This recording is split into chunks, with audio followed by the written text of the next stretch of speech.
President of the Republic of Zambia promulgated a decision from cabinet to ensure that death penalty is abolished and outlawed in the Zambian statute books. So death penalty in Zambia is now illegal. It is not allowed. And we thank the government for that decision. It is a milestone that is helping to restore the dignity of man. And the government of Zambia is holding a very strong view that this will go in the direction of upholding human rights.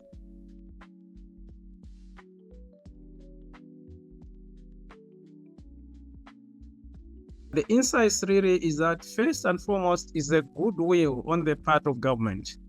There has been a goodwill on the part of the President of the Republic of Zambia and the Cabinet, together with the National Assembly of Zambia, that is mandated to enact laws, repeal laws, and amend laws. So we think that this is because of the policy of the New Dawn government, the UPND government that is in office now. So when that bill came to the House, when it came to the House at Parliament, we did not hesitate because we really believe that death penalty is a barbaric and old way of punishing an offender. We think that there are better ways a human being can be treated, because the fact that somebody is guilty of any wrongdoing does not take away the fact that that is a human being.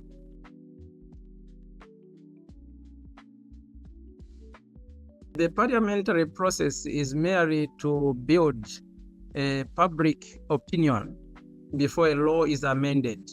There are always fears, people earlier on, people think that if you abolish death penalty, meaning people would just be killed anyhow, and you would have lifted, you would have given a license to offenders to, kill other people and all this and that. But we indicated that death penalty is not a solution, and at Parliament here, our role was merely to interact with stakeholders and also sensitize by holding public gatherings to sensitize that and hear opinions really of what people think about death penalty, so that at least people are able to appreciate the fact that even amid death penalty, people still kill each other. So the best way is to abolish the law on death penalty. But ultimately, the process from the parliamentary side has been to build consensus through consultation by stakeholders and be able to pass the bill after receiving recommendations from stakeholders. So that has been the parliamentary process. And once we are done scrutinizing the bill, we do recommend, because remember, this bill comes to the Committee on Legal Affairs, Human Rights and Governance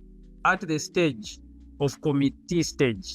First reading, after first reading, the bill is sent to a committee. So we, from the committee stage, we're able to scrutinize the bill and understand the intricacies or implication of the bill.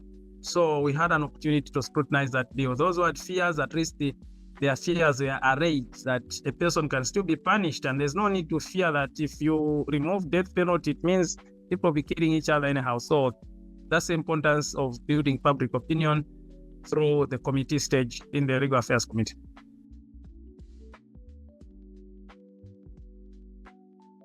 The regional human rights instruments are very instrumental, and they were very instrumental in the abolition of death penalty, in the sense that Zambia, like many countries in the region, are drawing these best practices on international human rights from the regional instruments. So together with the international instruments, they really did play a very, very pivotal role in informing the president and the government on the direction that this country should be taking, and particularly Parliament here.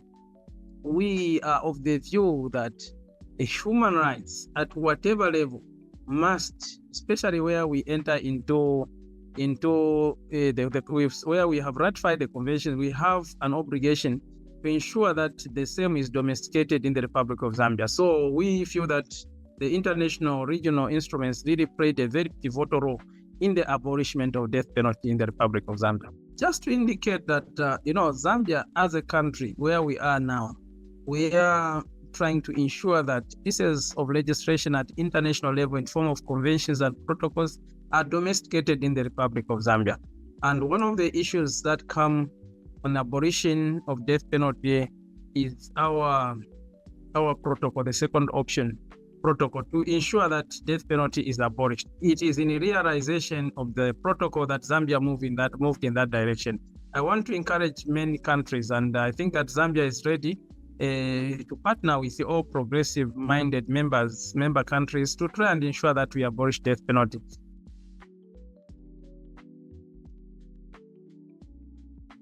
Of course, I am, because I am a human rights lawyer up to doctorate level. So that is my bias. That's my area. That's what I'm known for in the Republic of Zambia. So I am a human rights parliamentarian, and my role is to champion legislation that advances human rights. Like now, I'll tell you, the Public Gatherings Bill is being under consideration, because in the past there was some law called Public Order Act, where people were restricted to gather, it's been very, very, but through the advocacy that comes from ourselves, the human rights parliamentarians and lawyers, the government has agreed to actually pass legislation on Public Gatherings Bill to make it an act, so that the issue of restricting people from demonstrating, from gathering, movements is actually outlawed. And we thank the president for that decision. You are also aware that there was a law called defamation of the president, where when you speak anything against a president, you are locked up, like that, thereby hindering freedom of expression, which really has been a challenge, particularly for politicians, including academicians. There are people who may not agree about a particular policy. So they could arrest them and charge them for defamation of the president. So those pieces of legislation that have been barbaric have been outlawed by the president and his government. Right now, as I'm speaking, you can't say anything against the president. No one will arrest you. These are milestones, these are achievements that we are making through the advocacy and through the support of the government of the day.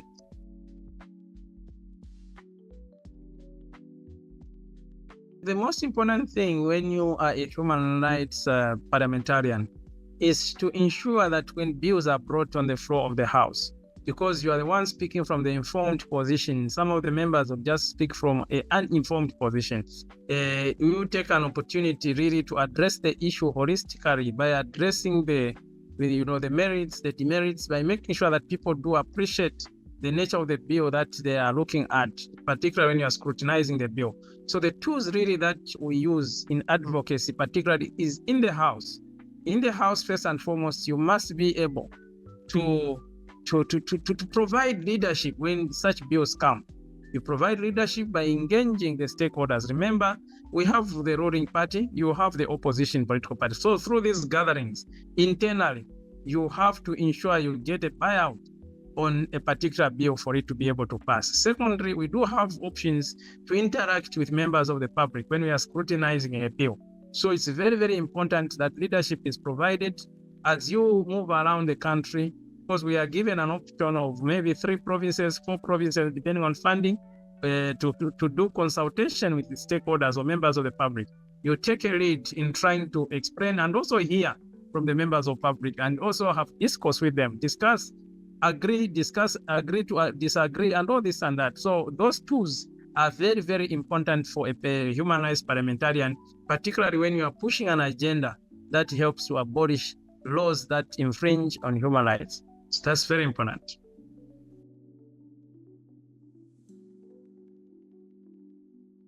Thank you very much. I will start with the issue of leadership.